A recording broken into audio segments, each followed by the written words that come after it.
Marshmallow Fanboy back with another review, this time from Marvel Selects Invisible Woman. Comes with a ton of accessories, a lot of invisible parts where you can make her partially translucent in her legs and her arms, or fully opaque on her arms and legs. It's up to you. There's a lot to dig into, so let's open her up and see what we think.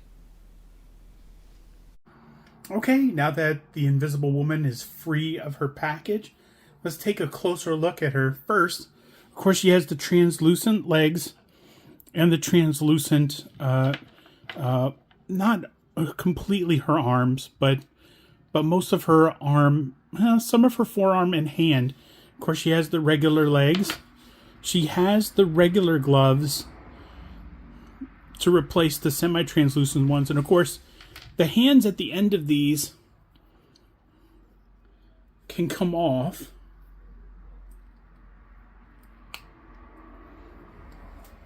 So you still have a variety of options as to what hands to plug into those ends, and then what to plug into her forearm. So she has the two, of course, a fist and a gesturing hand, and she has a shield hand, which the hand is connected to this shield, and she has a translucent sort of expressive hand, but she has several regular black glove hands. So far she has two expressive ones, two grip ones, and let's see, one fist.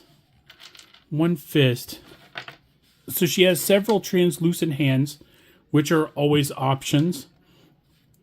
Let's see, five of these. She has one on her hand, so she has, let's see, expressive, open grip, and fists.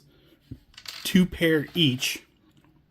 And of course she has like I said, the shield hand. She has this base where this post plugs into her back and is meant to plug into the base. There's a hole sort of between her feet down there. And of course, I was just arbitrary about where to plug her in.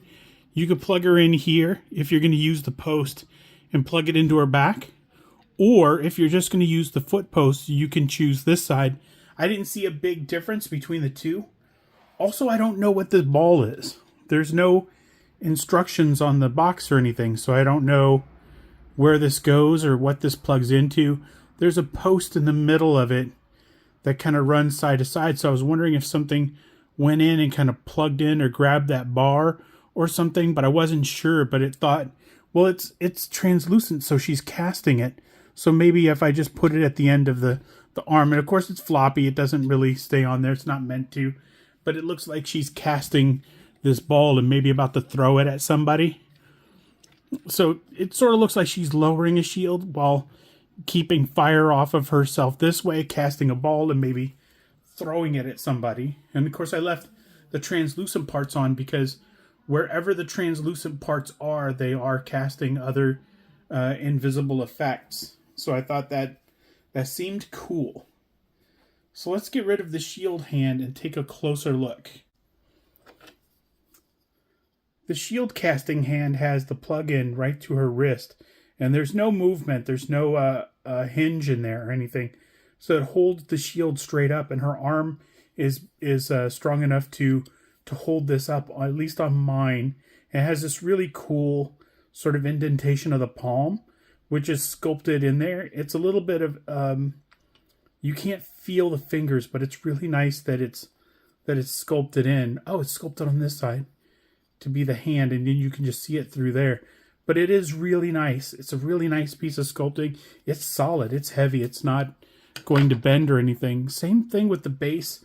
There's a little bit of flex at the extremities where you could break it real easy, but it's not a piece that is going to sort of droop as it ages or anything, or be susceptible to gravity. You should be able to store that on your shelf without it bending or without any problems for a long, long time. The sphere, like I said, I have no idea what that does. I'm just going to put that in there. Oh, it broke in half. Let's see if that reveals anything. Okay, I don't think this is the proper use of it either. It's awful wobbly on the hand, but once it fell apart, I was able to put it back together around the hand, And I thought, oh, she wields the force field like it's a boxing glove or something. But nah, it just is loose and sort of whatever. It doesn't come out because the fist is there, so I have to take it apart again. I think we focused enough on what the globe does. Let's check out the articulation. Not a lot of head movement. No head up. Just a little bit of head down. And 0 side to side. Good wingspan. Bicep swivel. And elbow swivel. And single elbow. And wrist swivel. And wrist hinge. And mid-torso rocker. And waist twist. Ball jointed legs. Thigh swivel. Single knee. Knee swivel. Ankle hinge. Ankle rocker. And that is the Invisible Woman, a fantastic addition to your Fantastic Four collection.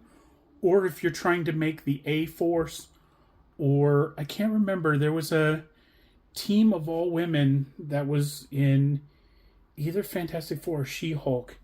They had like Valkyrie, and then it was like A-Force, but it was called something else. But if you're trying to make that team, you need Invisible Woman for that. But you also need Invisible Woman if you're completing like a Shield collection, because she's been sort of an agent at times also. So she'd look good on your shelf with Black Widow and Nick Fury and all of them. So until next time, enjoy your toys.